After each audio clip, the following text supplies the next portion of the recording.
Hello friends, welcome to our YouTube channel.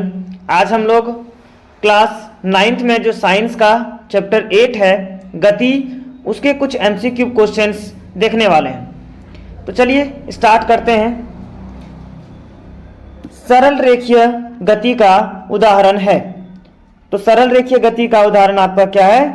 सड़क पर car की गति जो है वो सरल रेखीय गति का एक उदाहरण है। इसी प्रकार हम लोग दूसरा क्वेश्चन देखेंगे कि विस्थापन का एसआई मात्रक क्या होता है।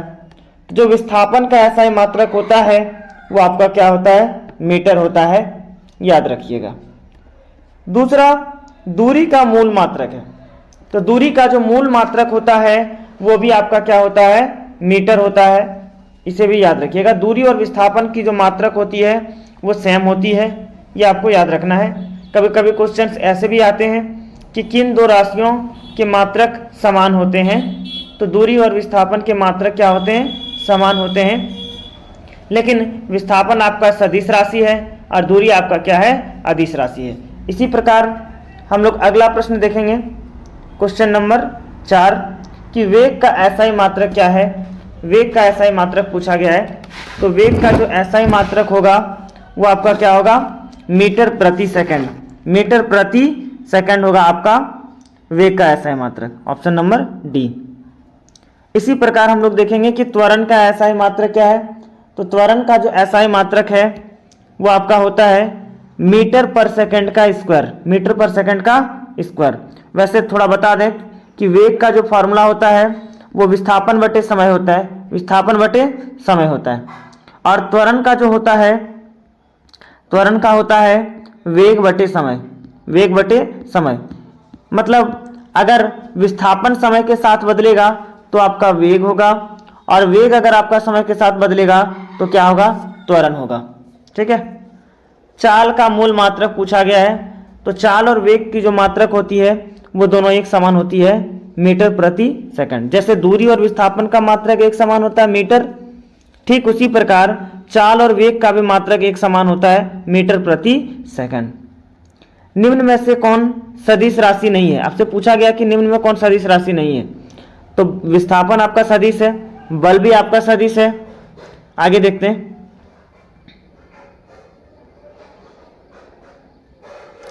संवेग भी आपका सदिश राशि है, लेकिन दूरी आपका सदिश नहीं है। थोड़ा देर पहले भी बताएं कि दूरी कौन सी राशि है?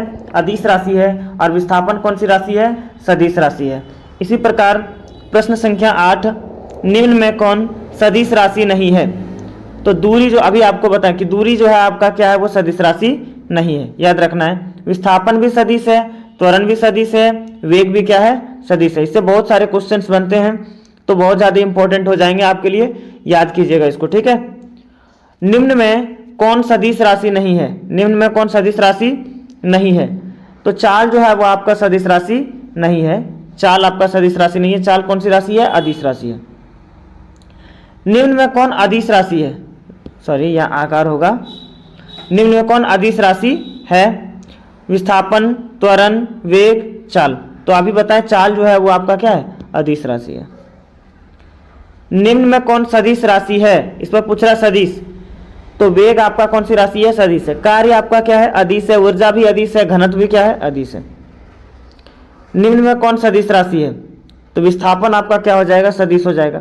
द्रव्यमान में कोई दिशा नहीं होता है। थोड़ा बहुत सदिश का परिभाषा बता देते हैं कि जिसमें परिमाण और उसके साथ साथ दिशा भी हो तो उसको हम लोग क्या बोलेंगे? सदिश। क्या बोलेंगे? परिमाण के साथ अगर निश्चित दिशा हो तो उसको हम लोग क्या बोलेंगे?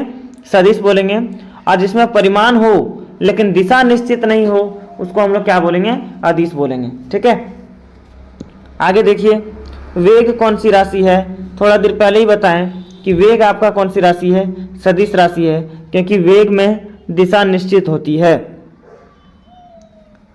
संवेग कौन सी राशि है? आपसे पूछा जा रहा है। तो संवेग भी जो आपका है वो कौन सी राशि है? सदिश राशि है। संवेग में भी दिशा होती है। इसी प्रकार देखेंगे हम लोग क्वेश्चन नंबर 15। क्वेश्चन नंबर 15 में क्या बोला गया है कि यदि किसी वस्तु का विस्थापन शून्य है, यदि किसी वस्तु का विस्थापन क्या है? शून्य है, तो उस वस्तु द्वारा तय की गई दूरी होगी। तो उस वस्तु का जो दूरी होगा वो क्या होगा, 0 हो भी सकता है और नहीं भी हो सकता है। ऑप्शन नंबर डी हो जाएगा। उतना डिटेल तो अभी इसमें बता नहीं सकते हम, ठीक है। तो जब सब्जेक्टिव कराएंगे तो सब्जेक्टिव्स में से बहुत ज़्यादा डाउट आप लोग का क्लियर हो जाएगा। फिलहाल अभी ऑब्जेक्टिव आप लोग याद कीजिए, और अगर आप सब्जेक्टिव कहीं से पढ़े हैं तो ये आपके लिए बहुत ज़्यादा हेल्पफुल हो जाएगा, और एग्जाम के लिए जो है वो आपका बहुत ही ज़्यादा इंपॉर्टेंट हो जाएगा। स्पेशली अगर आप झारखंड बोर्ड से हैं तो चैनल को सब्सक्राइब कर लीजिए, 99% लाने का गारंटी दिलाते हैं, ठीक है। निम्न में कौन सा समूह सदिश राशियों का समूह है? 4 समूह दिए गए हैं यहाँ पे, चारों में से पूछ रहा है कि 3-3 करके दिया हुआ है, उसमें पूछ रहा है कि कौन सा समूह जो है वो सदिश का समूह है। तो वेग भी आपका समूह है, सॉरी सदिश है, त्वरण भी सदिश है, और बल भी क्या है, सदिश है। तो ऑप्शन नंबर सी आपका बिल्कुल सही है। 17 नंबर, ये क्वेश्चंस बहुत ज़्यादा इंपॉर्टेंट हो जाते हैं, कॉम्पिटिटिव एग्जाम्स में भी बहुत ज़्यादा पूछे जाते हैं, तो इनको याद रखिएगा। स्वचालित वाहनों में एक यंत्र लगा होता है जो उनके द्वारा तय की गई दूरी को प्रदर्शित करता है।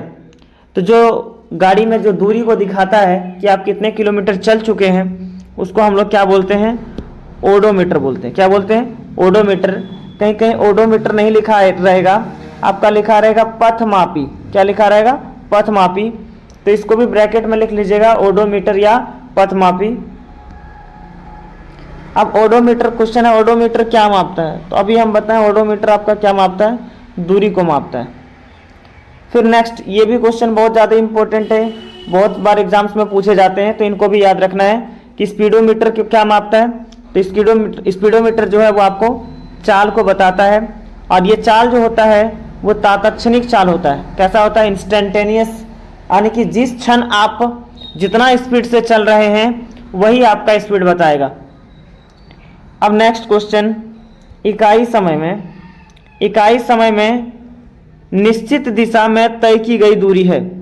तो इकाई समय में जो निश्चित दिशा में तय की गई दूरी है वो आपका क्या कहलाएगा, वेग कहलाएगा। जब निश्चित दिशा हो तो वेग हो जाएगा, और जब निश्चित दिशा नहीं हो तो आपका क्या कहलाएगा, चाल कहलाएगा। आगे मिलेगा क्वेश्चंस, देखिए क्वेश्चन नंबर 21 होगा, यहाँ पे 22 लिखा गया। किसी विशेष दिशा में कण की चाल को क्या कहते हैं? तो विशेष दिशा जब बोलेगा तो वेग होगा आपका। और इकाई समय में, देखिए इकाई समय में वस्तु द्वारा तय की गई दूरी क्या है, तो इसको हम लोग चाल बोलेंगे। क्या बोलेंगे, चाल। क्योंकि यहाँ दिशा निश्चित नहीं है, इसीलिए हम लोग क्या बोलेंगे, इसको चाल बोलेंगे। और जब दिशा निश्चित कर देगा तो उसको हम लोग क्या बोलेंगे, वेग बोलेंगे। निश्चित दिशा में वस्तु द्वारा तय की गई दूरी क्या है? अब दूरी पूछ रहा है। निश्चित दिशा में जब दूरी हो जाएगा तो वो दूरी नहीं कहलाएगा, क्या कहलाएगा, विस्थापन। दिशा जब निश्चित है तो विस्थापन, और जब दिशा निश्चित नहीं है तो वो आपका दूरी होगा। अब थोड़ा देर पहले ही बताए थे, अगर विस्थापन परिवर्तन होता है तो वेग आता है, और वेग परिवर्तन पूछा है यहाँ, तो वेग परिवर्तन की दर को हम लोग क्या कहते हैं, त्वरण कहते हैं। ये सब क्वेश्चंस बहुत ज़्यादा इंपॉर्टेंट है, बहुत सारे कॉम्पिटिटिव एग्जाम्स में भी पूछे जाते हैं, और बोर्ड एग्जाम्स के लिए तो बहुत ही ज़्यादा इंपॉर्टेंट है। अब देखिए, अभी बताएं विस्थापन परिवर्तन की दर को क्या कहते हैं हम लोग, वेग कहते हैं। एक समान गति की अवस्था में त्वरण कितना होगा? जब कोई एक समान गति से चलता है, ठीक है, एक समान गति से चलता है तो उसमें त्वरण का मान क्या हो जाता है, 0। और त्वरण को किससे सूचित करते हैं, ए से। और त्वरण का ऐसा ही मात्रक थोड़ा देर पहले बताएं, मीटर पर सेकंड का स्क्वायर, मीटर पर सेकंड का स्क्वायर। ऋणात्मक त्वरण को क्या कहते हैं? ये क्वेश्चन बहुत ज्यादा इंपॉर्टेंट है। ऋणात्मक त्वरण को हम लोग क्या बोलते हैं, मंदन बोलते हैं। क्या बोलते हैं, मंदन बोलते हैं। विराम में आने के बाद वस्तु का अंतिम वेग क्या होगा? विराम का मतलब है कोई वस्तु, जैसे मान लीजिए यहाँ से गति कर रहा है और यहाँ जाकर के रुक गया, विराम में आ गया, तो इसका अंतिम वेग कितना हो जाएगा, 0 हो जाएगा, 0 हो जाएगा। याद रखिएगा, क्या हो जाएगा, 0 हो जाएगा। इसी प्रकार हम लोग देखेंगे प्रश्न संख्या 30। अचर चाल से गतिशील वस्तु की दूरी समय ग्राफ होता है। जो अचर चाल है, मतलब चाल, अचर का मतलब है कि वो बदल नहीं रहा है, तो इसका जो ग्राफ होगा वो कैसा आएगा, सरल रेखा में आएगा। कैसा आएगा, सरल रेखा में। दूरी समय ग्राफ का ढाल क्या प्रदर्शित करता है? तो दूरी और जब समय ग्राफ रहेगा तो वो किसको प्रदर्शित करेगा, चाल को प्रदर्शित करेगा। और वेग समय ग्राफ यदि रहा तो ये किसको प्रदर्शित करेगा, वेग और समय रहेगा तो त्वरण को प्रदर्शित करेगा। चाल समय ग्राफ के अंतर्गत का जो क्षेत्रफल होता है उसको हम लोग क्या बोलते हैं? उसको हम लोग क्या बोलते हैं? दूरी बोलते हैं, कि कितना दूरी वो तय किया हुआ है। एक वस्तु एक समान वेग से चल रही है तो उसका त्वरण क्या होगा? यदि एक वस्तु एक समान वेग से चल रही है तो उसका त्वरण कितना हो जाएगा? 0 हो जाएगा। थोड़ा देर पहले भी ये क्वेश्चन रिपीटेड था। 35 नंबर, एक समान वृत्तीय गति में आपसे पूछ रहा है कि चाल वेग दोनों अचर रहते हैं, चाल और वेग दोनों चर रहते हैं, चाल चर और वेग अचर रहते हैं, चाल अचर और वेग चर होता है। वेग बदलता है एक समान वृत्तीय गति में, लेकिन चाल क्या होता है? अचर रहता है। तो ऑप्शन नंबर डी आपका बिल्कुल करेक्ट हो जाएगा।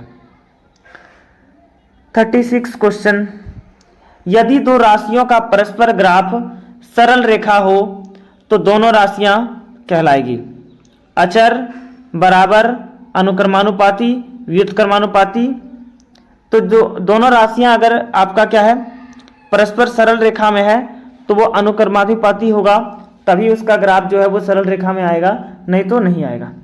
36 का अब देखिए 37 में, अनुक्रमानुपाती को कभी कभी समानुपाती भी लिखा रहेगा, तो कंफ्यूज नहीं होना है। आपको याद रखना बस कि अनुक्रमानुपाती या समानुपाती दोनों एक ही वर्ड है।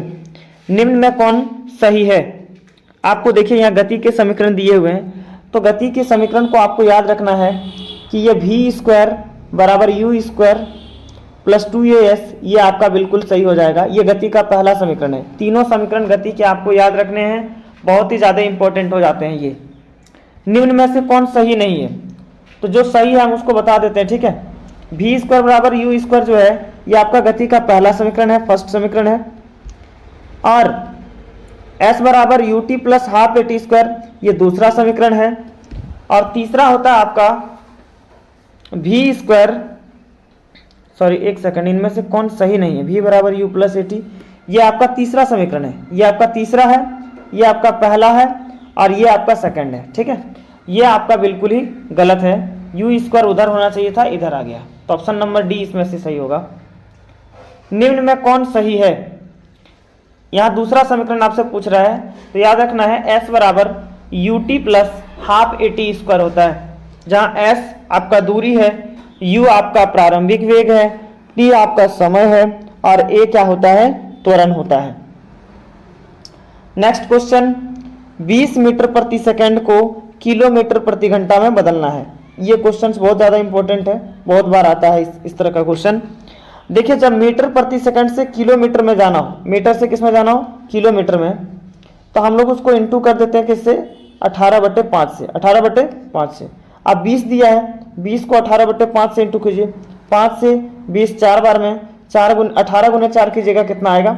72 किलोमीटर प्रति घंटा। ये ट्रिक आपको याद रखना है कि मीटर से जब किलोमीटर में जाएंगे तो 18/5 से गुना करेंगे, और जब किलोमीटर से मीटर में जाएंगे तो 5/18 से गुना करेंगे। आगे क्वेश्चंस मिलेंगे इस तरह के। देखिए यहाँ पे कि 18 किलोमीटर प्रति घंटा को मीटर प्रति सेकंड में बदलना है, तो हम बोले जब किलोमीटर से मीटर में जाएंगे तो इसमें हम लोग कितना गुना करेंगे? 5/18 से। 18 से 18 कैंसिल हो जाएगा, आपका कितना बचेगा? 5 मीटर प्रति सेकंड। तो इस प्रकार आपका ये जो पूरा MCQ था ये आपका समाप्त हो गया। यदि वीडियो पसंद आया हो तो लाइक ज़रूर कीजिएगा, और हाँ चैनल को ज़रूर सब्सक्राइब कीजिएगा, ताकि मैं इसी तरह के अच्छे अच्छे ऑब्जेक्टिव क्वेश्चंस आपके लिए लाऊं। ठीक है, धन्यवाद।